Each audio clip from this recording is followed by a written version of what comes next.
부탁해가지고 사진 몇 장 구한 걸 가지고 그 토대를 했습니다.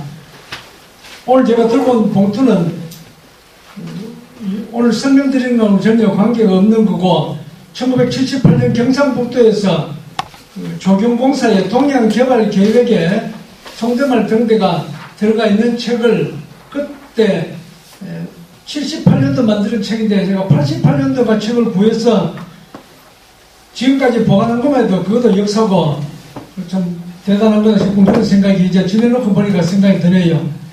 그 간포가 또 송대말 등대가 그렇게 중요한 곳이고 또 가보시면 더 좋은 곳인데 오늘 여기서는 전문 해설가님들과 전문적으로 말씀하시는 분들이 많이 계신 줄 알고 있는데 저도 처음 뵙는 분들도 여러 분 계십니다.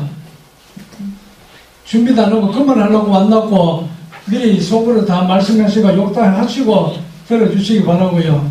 열받아서 옥도를 좀 벗겠습니다.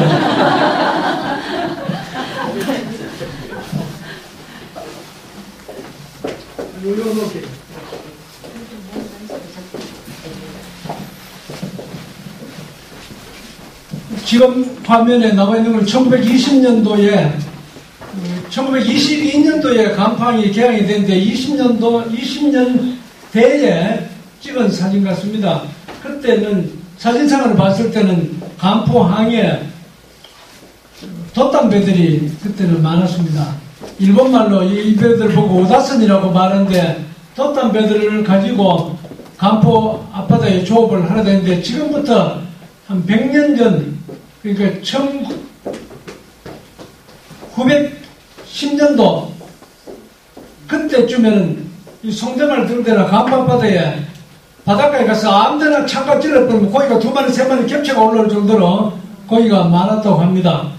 1920년대에 배들이 저렇게 있고 항이 전혀 개발되어 있지 않은 상황에서 배들이 조업을 하였고 그 이후에 이제 난방파제가 처음으로 설치가 됐는데 난방파제에서 저희들이 어릴 때 저녁에 횃불 들고 가면은 호동, 해삼, 전복 이런 게 뭐 많이 횃불만 보고 구경하러 와서 우리가 잡은 게 많고 난방파제에서는 여름 되면은 그 방파제에 나가서 잠을 거기서 자고 올 때가 많았습니다. 지금은 세월이 바뀌어가지고 그 이해가 안 가는데 그때는 뭐 더워가지고 방파제만 가도 많이 시원한 그런 상황이었습니다. 그때는 다 지붕들도 함석 지붕으로 나무 집에다가 함석을 가지고 집을 지어놓은 그런 모습들이고 간포항도 그때 나무집을 가지고 함석 지붕이 많이 있었는데 사라오 태풍 때까지는 그 원형이 그 나름대로 보존하다가 사라오 태풍 때 항이 많이 파괴가 되고 항구도 변화를 많이 가지고 왔습니다. 이 사진 또 다음에는 뭐 저도 사진 안 봤는데 이거 설명하는 건데 사진 다음 사진은 뭡니까? 이거 1943년도 그날 송대 가신 분들은 제가 잠깐 설명드려가지고 이해에 도움이 되시겠지만은 송대말 등대 지금 그러니까 송대라고 계단 송대말 도착해서 계단 내려가는 거기서부터 나무 사다리입니다. 저게 나무 사다리로 되어가지고 밑에까지 내려오는데 저기 들어가는 입장료를 받았습니다. 그때 일본인 그 오다라는 분이 저 길을 개발했는 당사자인데 저 공원 자체는 일제시대 때는 오다 공원이라고 공원 전체에 그 자연산 고기만 넣어가지고 수족관을 만들어서 들어오는 입장료를 받고 고기를 먹던 그런 곳입니다. 그때에 1940년도 정도 되리라고 보는데 그때에 이걸 개발했는 공로를 인정받아가 조선총독부로부터 이 동해안에 요새 여러분들 잡수는 그 가자미, 기름가자미 또 설명하려면 또 뭐 좀 복잡한데 기름가자미가 흔히 말씀하시는 물가자미를 기름가자미를 합니다.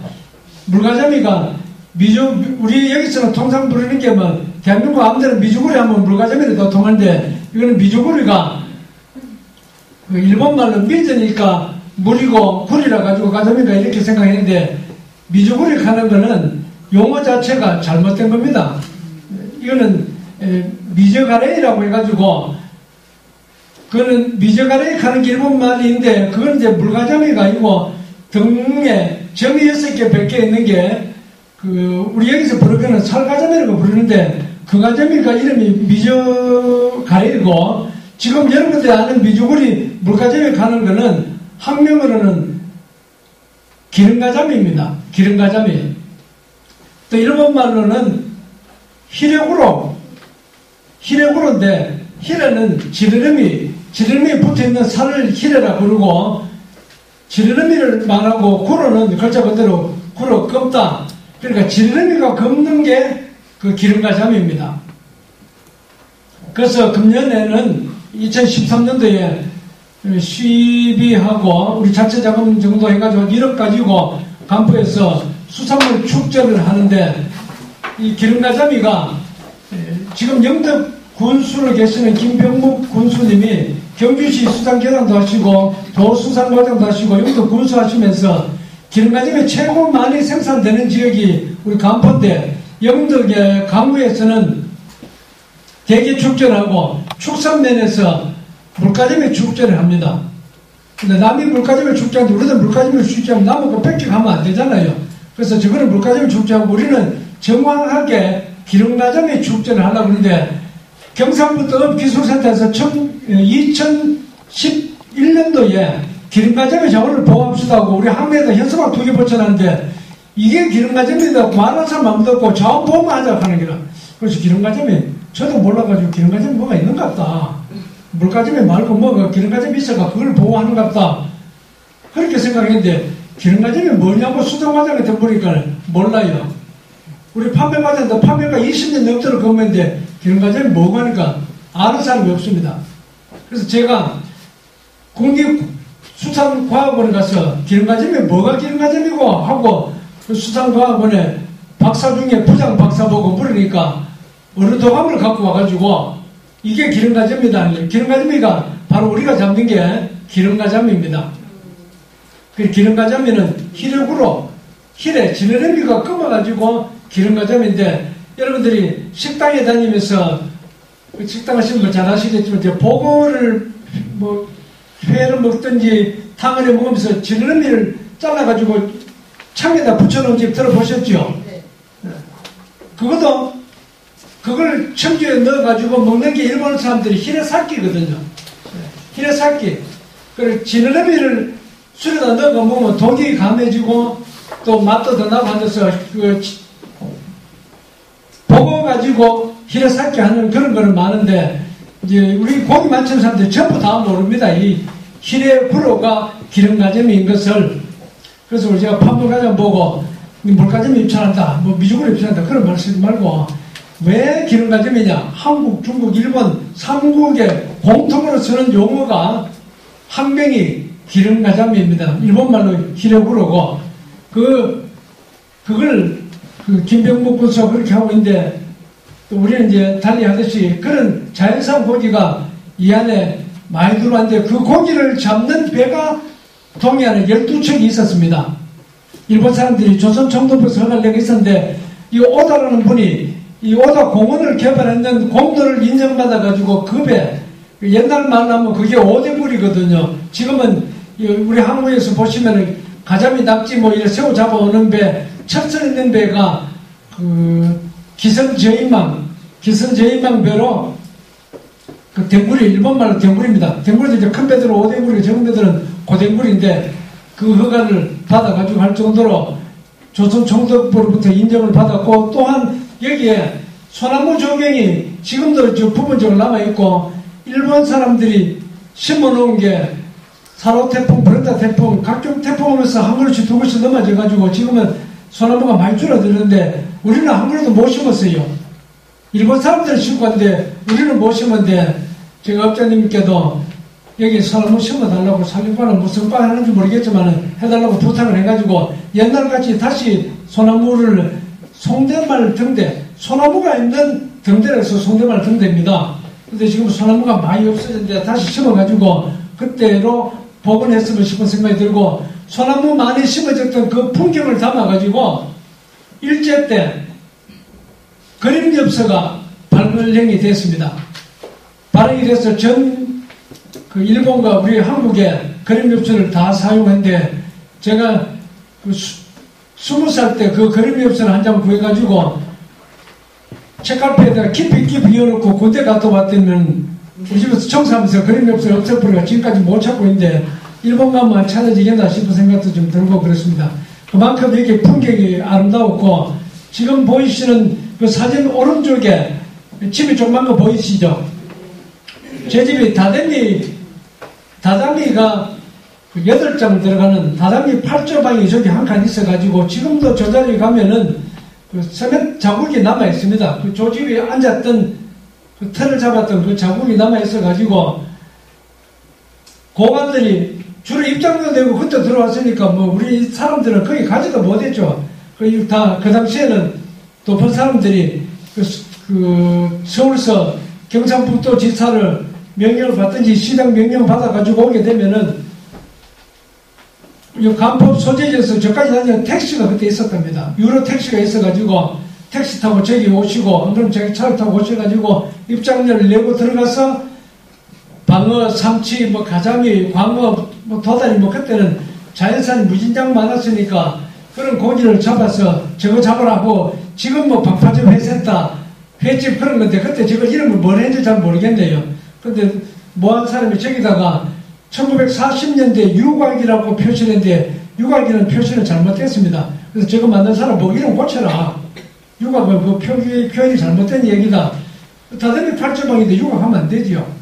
유곽하는 그걸 사진 찍어가지고 간포 여러 군데 지금 이제 다 부착해놓고 있는데, 유곽이 아니고 요새 말로 치면 횟집입니다. 횟집에서 다다미 8조방에 앉아가지고 회를 잡수던 그런 거고, 회 한 잡수고 지금 이제 사진에 나와 계시는 분들이 다 고인 되시고 뭐 한 분도 안 남아 계시지만은 저분들이 저기 앉아서 사진 찍는 포토존이죠.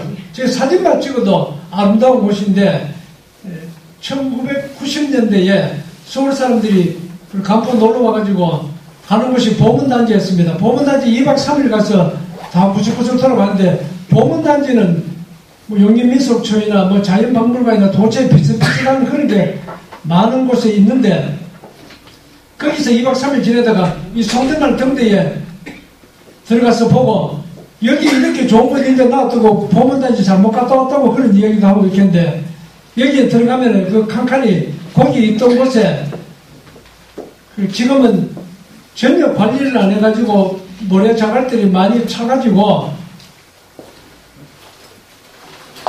어린애들 무릎 발목까지부터 시작해가지고 부두가처럼 이렇게 깊이가 많이 들어가면 어른 한 반질 정도 들어가는 그런 장소로 다 몇 곳이 있는데, 그때 어른들 말씀이 저기 들어가서 사람 키만큼 다 파냈답니다. 그 모래자갈을 다 파내가지고 거기가 생활할 수 있도록 만들어줬다 하고, 지금 제 왼쪽에 하얀 옷 입고 있는 건 저분은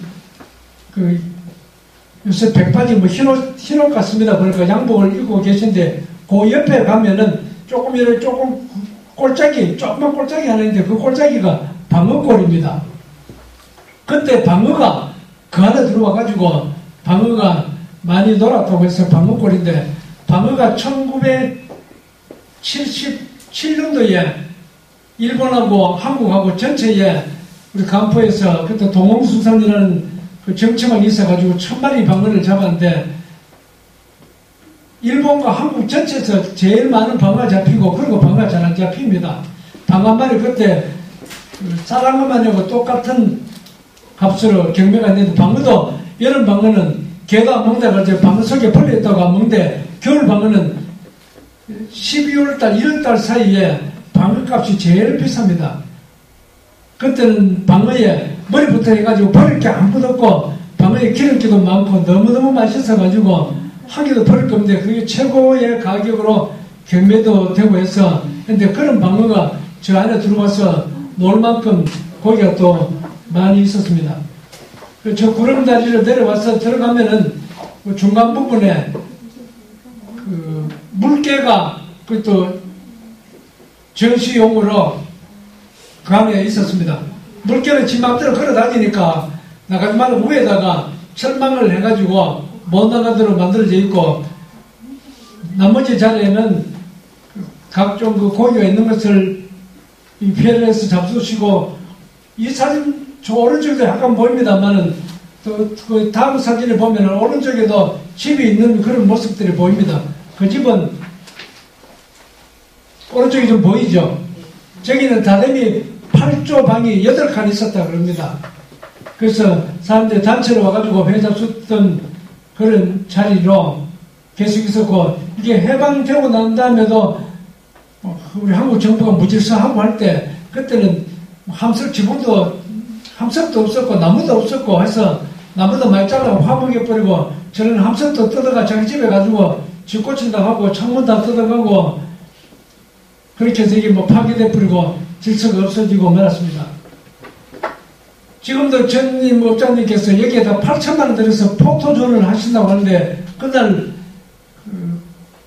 송대말 등대 가신 분들은 5분이 그 돌에 올라가서 제일 끝부분에서 보셨는데, 끝부분 사진을 우리 그 장충원 삼리의장하고 박철웅 국장님께서 카메라에 담았는데, 그거는 사진이 안 됐죠.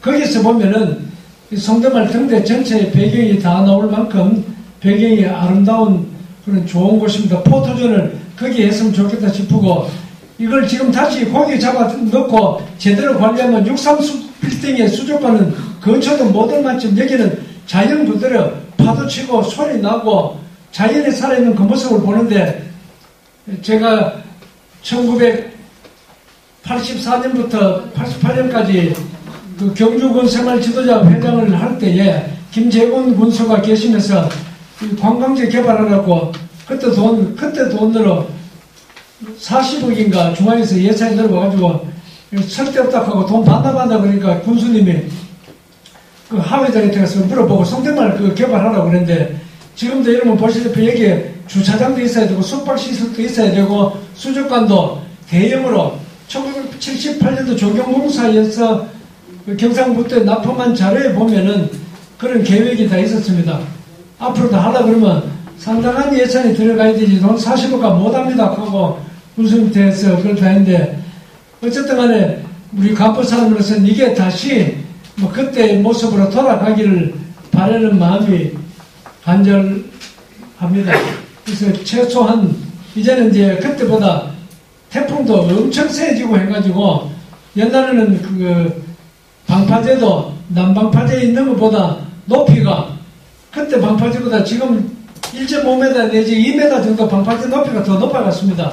태풍 쳐도 물이 그만큼 더 많이 불고 물이 높아져가지고 파도도 더 심하고, 그 TTP라고 테트라포트 하는 그게 산발이 있는 게 옛날에 20톤짜리 산발, 10톤짜리 산발이 있었는데 지금은 30톤, 40톤짜리 그 산발을 설치합니다. 그 30톤, 40톤이 태풍에 날아다니기 때문에 방파제 높이도 상당히 높아진 그런 상황으로 있습니다. 여기서 하는 것보다도 또 현대에 가서 또 보시면 더 실감도 나고 더 좋을 텐데, 사진만 보고 또 말씀드리기가 좀 그렇습니다. 이 전문가, 해설사 전문가님들은 또 이게 다 말씀하시고, 우리 주인석 작가님 모셨으면 더 잘 말씀하실 텐데, 제가 준비 안 하고 와가지고 또 그렇게 됐고, 아래 우리 그 남산 예술가님하고 같이 제가 짧은 코스에 그 해국길을 걸으면서 잠깐 그 해설사 말씀도 듣고 있는데, 그 간포에 그대로 있던 길 전혀 도시계획 정비사업 예산 안 들이고 정비사업도 안 하고, 전임 업장님이 약 1억 정도 예산 가지고 깍지길을 만들고 해국길을 있었는데, 해국길을 또 일본 사람들이 시설했는 그 계단이 업사무소에 옛날에 있던 그 지금 우리 업사무소 자리하고 간포 제일교회에 있던 그 두 군데가 간포에서는 제일 명당이랍니다. 그래서 업사무소에는 그 일본 사람들이 사무실을 짓고, 간포 제일교회에 있는 자리는 일제 때 신사 자리입니다. 거기에 신사를 설치해서 그 계단에 올라가서 가장 높은 자리에 명당에 신사를 했는데 업사무소 건축할 때 업사무소 앞에 있던 옹벽을 철거하는데 굴삭기 기사가 머리를 좌우로 수십 번 흔들고 그 옹벽을 깨뜨렸습니다. 옹벽 깨는데 포크렌에다가 그 굴삭기에 그 한마를 붙여가지고 망치를 붙여가지고 두드려가지고 퉁탕퉁탕 해서 옹벽 깨는데 그때 대동아 전쟁이고 일본이 전쟁한다고 그 철근을 전부 걷어가지고 나가면서 우리 그때 시설할 때는 철근을 하나도 사용 못하고 시멘트 모래 자갈만 가지고 시설을 해가지고 그게 수십 년 지나고 깨트린데도 철근 들었는 요새 철근 들은 보다 더 탄탄하게 해가지고 힘들게 깨면서 제가 깨진 모습을 그 청년회장 할 때 그 콘크리트 조각을 몇 개 우리 청년회 사무실에 갖다 놨습니다. 일본 사람들 나쁜 것도 많지만 좋은 것도 많다 이렇게 배워야 된다. 비록 쓸모없는 콘크리트 아니고 옹벽 세우는데 들어가는 콘크리트도 수십 년 가도 그때 깨진 콘크리트가 살아있는 콘크리트였어요. 세멘트 모래 자갈이 지금 우리가 깨면은 자갈이 그대로 자갈 형태를 지니고 깨지는데 일본 사람들이 했는 거는 자갈이 깨졌습니다.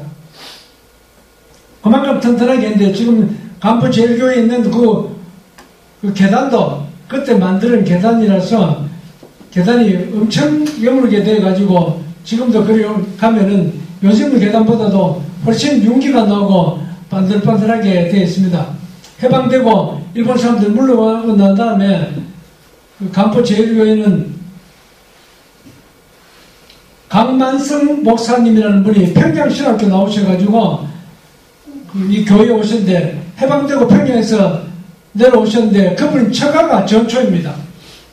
전동 지금 대도 횟집하는 그 최홍석 사장님 왕고모님이 1930년대 우리가 전동에서 평양신학교를 가셨어요.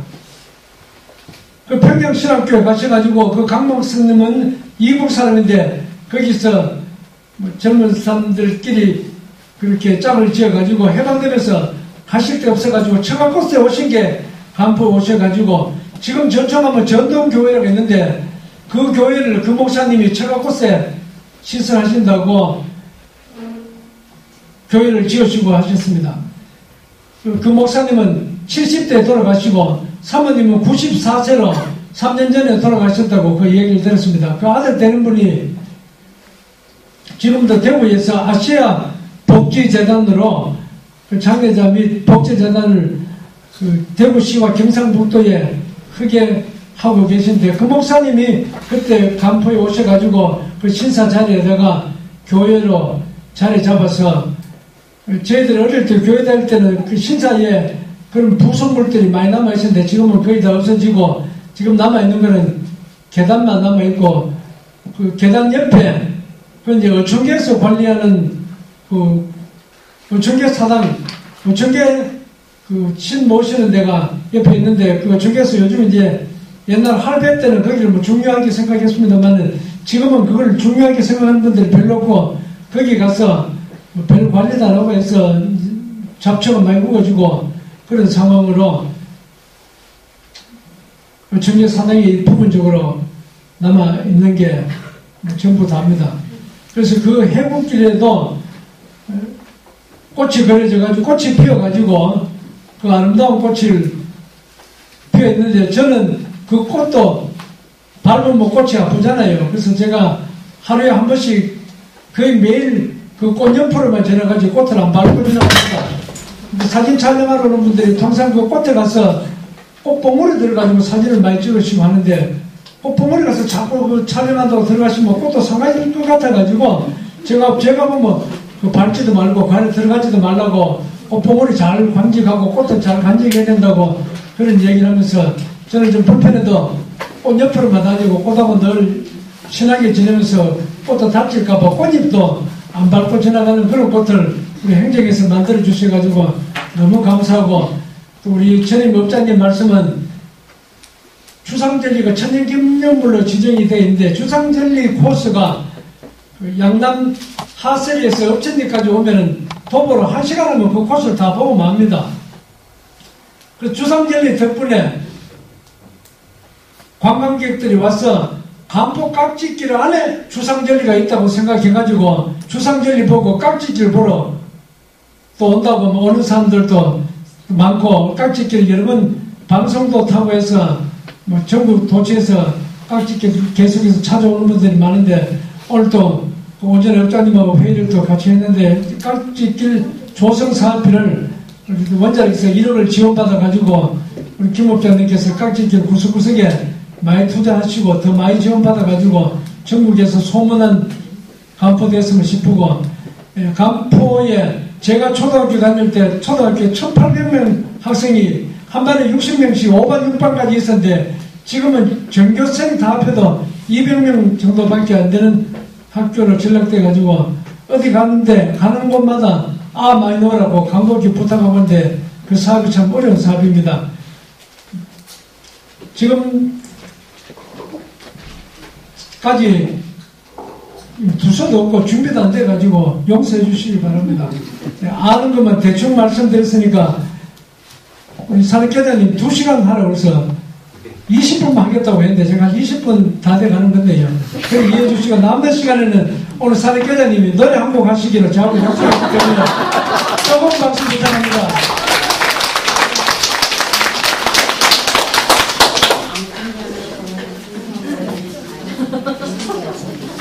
사립교장님 박수 부족해 못 오십니다.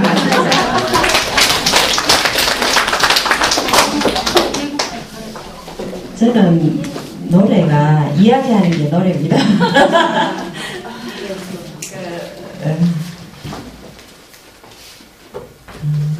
이렇게 그 해바라길이 부산에서 고성까지 하는 중에 경주가 간포깍지길로 파도소리길로 최고의 좋은 길이 되도록 한국문화진흥에서도 많이 노력하시고, 저희 새로 오신 부업장님 또는 수역장님 많이 해주시고, 또 깍지길 해설사님들 또 여러분들 열정에 저희들도 앞으로 전체적으로 다 잘 되도록 저희들도 노력하겠습니다. 그 파도소리 양남에 계시는 분도 계시고 양북도 계시지만은 모든 양남 문무왕릉도 간포고 주상절리도 간포입니다.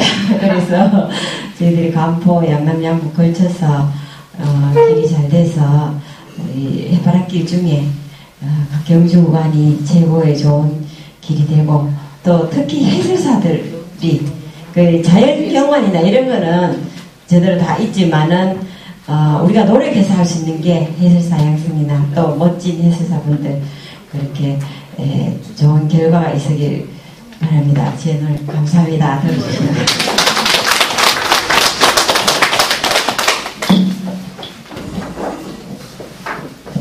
네, 저희가 수협장님한테 강의를 부탁을 드리면서 그간에 경험을 이렇게 많이 들으시다 하셨는데, 오늘 갑자기 이렇게 또 바쁘신 일정에 갑자기 이렇게 오셔가지고 강의를 하시다 보니까 조금 내용은 짧았지만 대신 그 안에 정말 함축적으로 많은 얘기를 해주신 것 같습니다. 다시 한번 우리 수협장님 감사합니다. 네, 한 10분 쉬었다가요, 또 아까 말씀드린 이제 그 삼국 통일 구간 좀 교육 진행할 테니까 10분 정도 쉬도록 하겠습니다.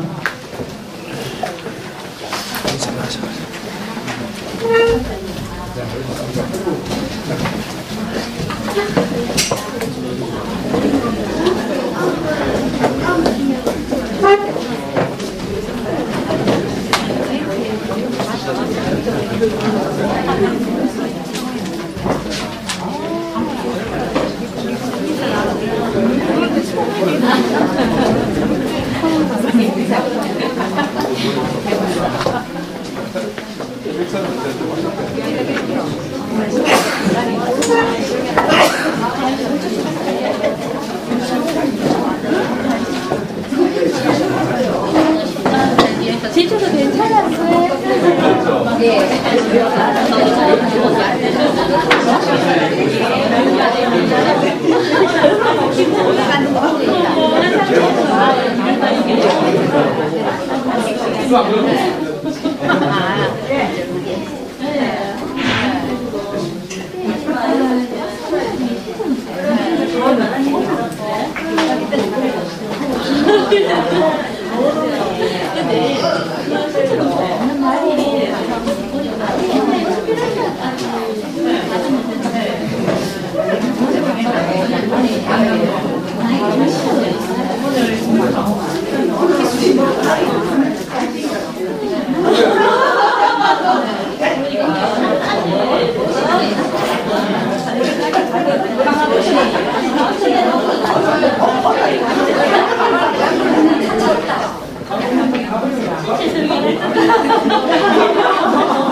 강의를 안 받아갖고 못 해. 강의를 받았어요. 문자 안 보냈지.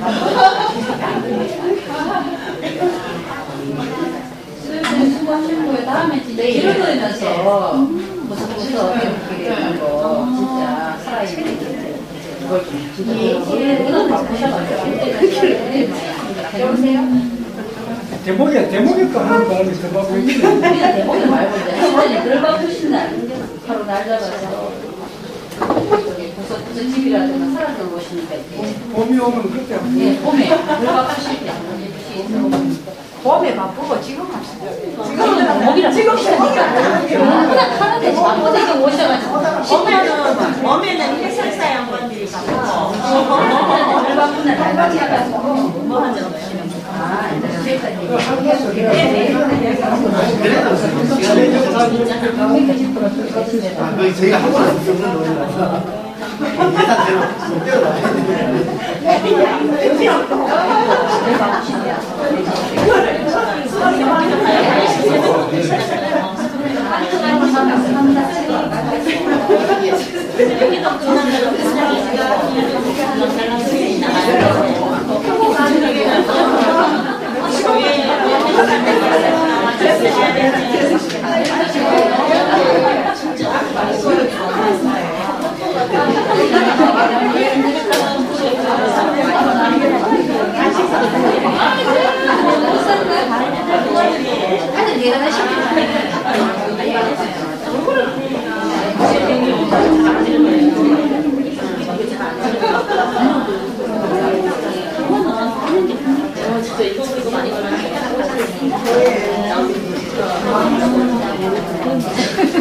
원래 안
자, 들어오십시오. 수협장님께 조금 더 진행을 하신답니다.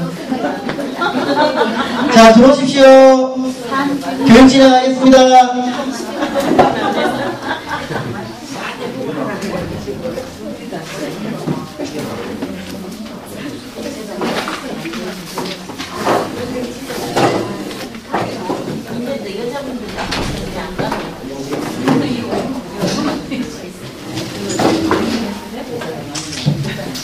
여러분 다 아시겠습니다만 한 번 더 하면은 1937년 7월 1일 날 재물법하고 간법이 업으로 성격했습니다.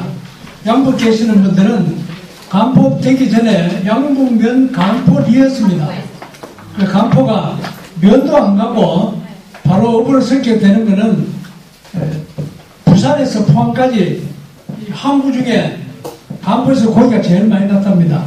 난류와 한류가 부닥치는 부분이 이 간포 앞바다로서 간포 앞에 어족이 굉장히 풍성했기 때문에 풍성한 그 수산물을 일본으로 가져가기 위해서 일본 사람들이 여기에 많이 들어왔고, 그때부터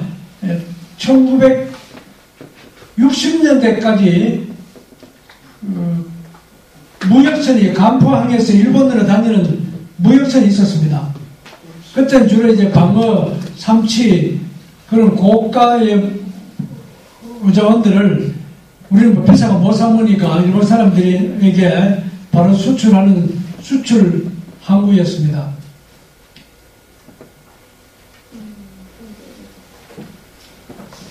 또 하고 싶은 얘기 있었는데 원고가 이래서 필요합니다. 그래서 원고 보고 또 해야 되는데 아까 조금 전에 내가 뭐 말씀드리려고 준비했는데 자꾸 연식이 좀 이렇게 별로 안 좋아가지고 했는데 또 생각나면 또 말씀드리고, 혹시 제가 말씀드린 것 중에 공개 석상에서 이런 거 뭐 어떠냐고 질문하실 게 있으면 또 말씀해 주시기 바랍니다. 명강사는 보통 질문을 받더라고요, 보니까.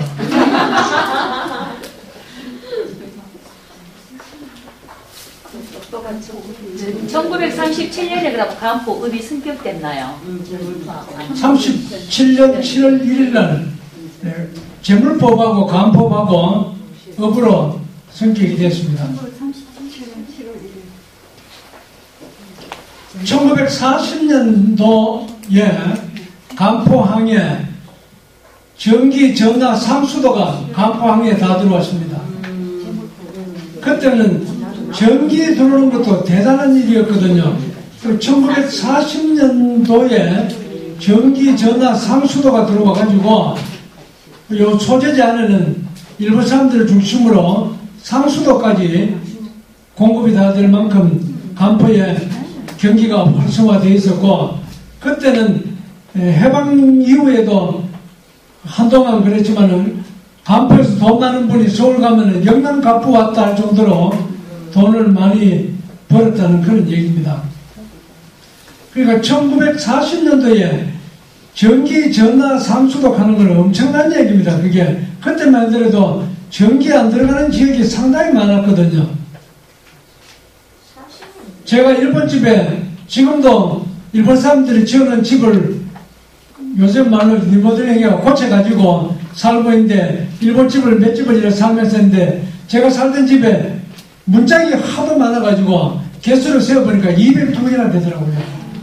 일본 사람들은 이중창 뭐 이런 거 이렇게 하면서 큰 문이 우리처럼 이렇게 쌓고 단열한다고 창문만 대고 이런 게 아니고 올문입니다. 올문. 벽 아니면 문이고 이렇게 돼 있는데 대부분 문이 엄청나게 많습니다. 지금도 일본 형태의 그 모습을 가지고 있는 집들을 보면 문이 엄청 많습니다. 적은 문, 뭐, 하여튼, 다대미방에도 그, 일본 사람들 제일 높은 사람은 제일 앉혀있고, 문을 몇 개 열고 들어와가지고, 하면 이제 얼굴 볼 수 있는 그런 집들 구조가 되어 있어가지고, 제일 높은 자리에는 향나무가, 최고급 향나무, 향나무 중에도 그냥 나무만 이렇게 서 있는 나무는 비싼 나무가 아니고, 나무에 가지 이렇게 뿌리 많이 나가 있는 그런 나무가 제일 비싼 나무인데, 그 일본 집에 들어가서 보고 향나무 자체가 이렇게 뿌리 많이 나와 있는수록 그 고급집이고 비싼 집으로 그렇게 되어 있습니다. 근데 그 향나무가 많고 그 위에 또 조각되어 있는 손으로 수작업한 조각품들이 위에 중참으로 꼽혀 있는 그런 게 많은 집이 부잣집을 한데, 간포에 이제 일본 사람들 집으로서 제일 좋은 집이 지금 그 박종호 전 수협조합장님 살고 계시는 그 집이 또 좋고, 또 이집대 교장 선생님이 살았던 시장 안에 지금은 그 최훈 씨 집인데 그 집이 또 좋고, 제가 전에 살던 집이 또 뭐 지금 여러분 그 해국길에 그 들어가면서 2층 집 있는 그 집이 좋은 집인데, 해국길 있는 해국길에 그 집은 저희들이 어릴 때 그 나무가 그 열대수 하고 고급 나무가 굉장히 많았습니다. 그 우리가 그 옆집에 살면서 봤는데 차가 와가지고 그 나무를 여러 번 실어냈거든요. 지금 전천초등학교가 학생들이 없어서 폐교시키고 말았는데, 일본 사람들은 간포 초등학교 다니고 간포에 사는 한국 사람들도 우리 아버지부터 한국 사람들은 전천학교에 다 다니셨어요. 전천학교는 한국 사람만 다니고 간포 초등학교 조경수가 얼마나 많은지 경주시 교육청, 경상북도 교육청에서 간포에 있는 나무를 많이 가져갔습니다. 지금도 남아있는 그 향나무 그런 것들이 그때 심은 나무가 몇 그루 지금 남아있고 많이 없어졌지만은 일본 사람들이 특별히 조경을 많이 하고, 일본 여행에서 보시겠지만은 일본 사람들은 집 있으면 나무 한 그루는 반드시 있습니다. 우리도 그런 나무에 대해서 좀 조예를 가지고 정서를 좀 함정시키는 그런 역할을 해야 된다고 생각하는데, 우리 집에도 나무가 있었는데 나무 전지해달라 그러는데 뭐 나무를 무참히 낙엽을 한 입도 안 남겨놓고 다 없애버려가지고 나무가 또 죽어버리고 없는데, 그 나무를 굉장히 아끼고 중요하게 생각해서 그 특별히 일본 사람들은 향나무를 또 많이 심었습니다. 부잣집일수록. 지금 우리 길거리 다니면서 이렇게 향나무 보이는 그거는 일반 뭐 그냥 잡목 같은 향나무고, 참향이 되는 향나무가 일본집에는 계속 많았습니다. 질문사항이 없었으면 보니까 뭐 강사한테 배울 거 없다고 질문하는데. 아니요, 혹시 저기 아까 저기 송대말 등대에 지었던 그 횟집이라고 하셨는데 혹시 그게 요즘은 아니었나요? 요즘은 저 뒤에 이 요방은 다 되게 8장이니까 4평이 되고 요즘 할 거 없죠. 그냥 이렇게 회잡 쓰고 담수하는 그런 거고, 저 뒤에 위에는 그 요령 아니겠느냐 그렇게 봅니다. 우리도 안 날 때니까. 그리고 추석상으로 요정이었지 않나. 저 여자들은 누군데요? 여자들 우리 할머니 우리 할머니 내가 요 살아 계신 할머니 때 얻은 거예요. 여기에 요 반수 이상은 제가 아는 어른들이고 모르는 분들이고, 지금 이제 연세를 하면 한 90 몇 세 되는 그런. 입장료 내고 들어갔겠네요. 그때는 뭐 요다 똑똑한 분들 안 들어갔겠습니까? 네, 요 1940년대니까 예쁜 아가씨가 혼자 있다가 다 나가는 아가씨들이 이때는. 우리 할매들, 우리 할매들, 오늘 계시는 임춘택 씨, 그 우리 교회 임명호 권사님 모친도 여기 계시고. 근데 오늘 더 중요하게 말씀드릴 거는요, 이분들이 계시기 때문에 오늘 감동가 있는 거 생각됩니다. 632년도에 선덕여왕이 즉위하셨거든요. 선덕여왕이 632년도에 즉위하시면서 삼국 통일에 기반을 닦으셔가지고 나중에 문무대왕 때 678년도에 삼국 통일되는 그런 그 과정을 거쳐가면서 했는데, 2013년도에 박근혜 대통령이 즉위하시고 해서 오늘 여기 뭐 남자들이 힘을 쓸 수가 없습니다. 선거에도 절대로 안 됩니다. 이 상황에서 남자들은 한 5명 정도밖에 안 계시니까 이길 수가 없고 한데, 이제 박근혜 대통령께서도 남북 통일의 기반을 닦으셔가지고 이제 노스 코리아, 사우스 코리아 그거 다 없애고 뉴 코리아로 새로운 한국을 만드는 날이 멀지 않아서 이루어지리라고 보고, 그때 할매들 같이. 근데 문제는요, 여러분도 내일 모습이 이 모습입니다. 다 할매 되시고 얼마나 세월 빠져가는데 저도 지금 뭐 70km씩 달려가니까 뭐 바쁘잖아요. 근데 그 과속에 다 지킬 정도로 지금 여기 계신 분 대부분 다 몇 년 안 있으면 그렇게 세월이 다 오기 때문에 이런 자료들을 또 많이 가지고 또 우리 지역을 찾아온 분들한테 저런 모습들이 뭐 일본 사람들만 하는 게 아니고 그때보다 지금 우리가 얼마나 잘 삽니까? 이거 할 때는 한국에는 GNP가 뭐 5불, 10불 정도밖에 더 됐겠습니까?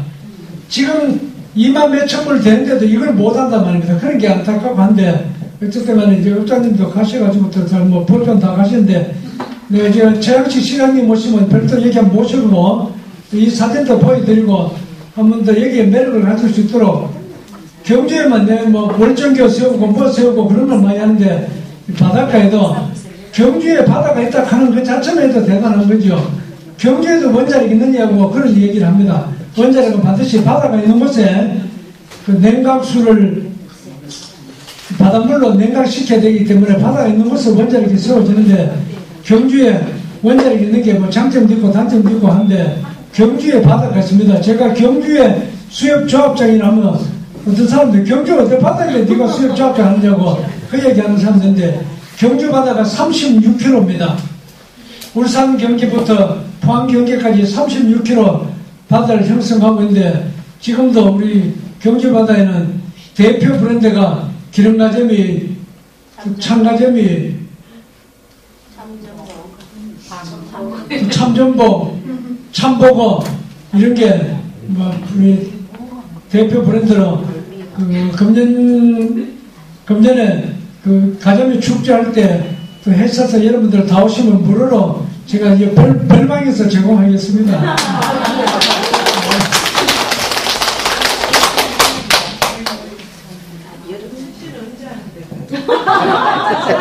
축제는 국장님하고 우리 서원장님에게 그 통보 드릴 테니까 그때 문자 받으시고 다 참석하십시오. 서원장 민설 오시면은 공급하겠습니다.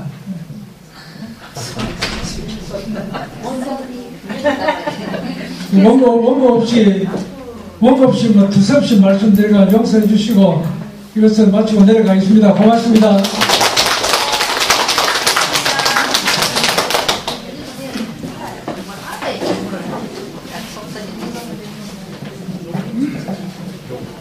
네, 다시 한번 이 어디에서도 들을 수 없는 간포얘기였습니다. 다시 한번 박수 부탁드립니다.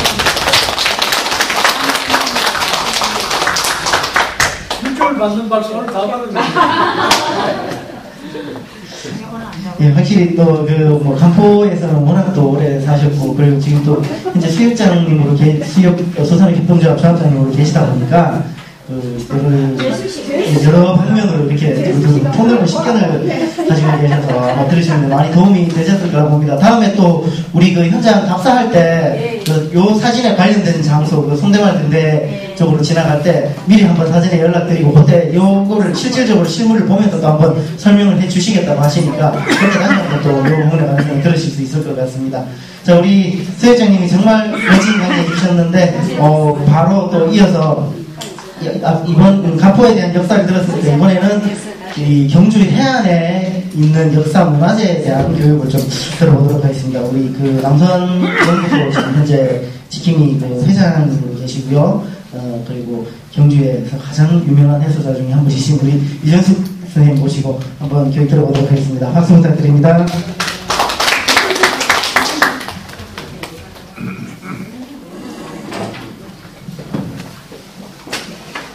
네, 안녕하십니까. 소개받은 유정숙입니다. 반갑습니다. 수협장님께서 너무 열정적으로 강의를 주셔가지고 제가 뭐 따라할 수 있을지 모르겠습니다. 저는 현재 뭐 소개받은 것처럼 그 경주 남산을 주로 해설하고 있고요. 그리고 경주 사람이에요. 간포 깜찍길에서 제가 잠깐 소개를 드렸는데요. 저는 이제 우리 외가가 양북면 안동이라고 아마 이쪽에 계시는 분은 아실 거예요. 야문회라고 그쪽에 황가가 저의 고향 외가입니다. 그래서 이 관해동을 넘어오면 저는 항상 그죠 외가에 오는 것이 기분이 좋아요. 외가 가면 기분이 좋잖아요. 그것처럼 참 기분이 좋고 또 이제 간포에 오면 저도 즐겁습니다. 본래는 저희 고향은 이제 불국사가 마주 보이는 남산의 끝자락이고요. 마석산이라고. 마석산 아래 자락에 제 고향이 있습니다. 제가 불국사 초등학교를 나왔습니다. 그리고 이제 경주에서 자라서 경주에 전공을 나왔고요. 그리고 이제 시집을 가서 다른 곳에 한 25년 정도 살았습니다. 그래서 부모님이 돌아가시고 나서 이렇게 고향에 오게 됐어요. 고향에 와서 보니까 보이는 게 이 문화재가 보였습니다. 그래서 만약에 친구들이 고향에 와서 이 문화재에 대해서 묻는다면 제가 대답하려니까 뭐 잘 모르겠더라고요. 물론 제가 경주 사람이긴 해서 문화재가 어느 곳에 있는지 어떤 문화재가 있는지 정도는 알고 있어요. 그런데 이렇게 뭐 문화재에 대해서 이렇게 물으면 제가 답변할 수가 없었어요. 그래서 이 문화재에 대해서 친구들이랑 또 오면 또 또 아는 분들이 오시면 설명할 수 있어야 이 그 고향에 사는 맛이겠다 이런 생각이 들었어요. 그래서 그때부터 이제 그 공부를 하기 시작을 했어요. 와서 이제 한 달 동안은 친구한테 연락도 안 하고요. 사실은 연락도 안 하고 이제 청소 좀 하고 주위를 좀 둘러보고요.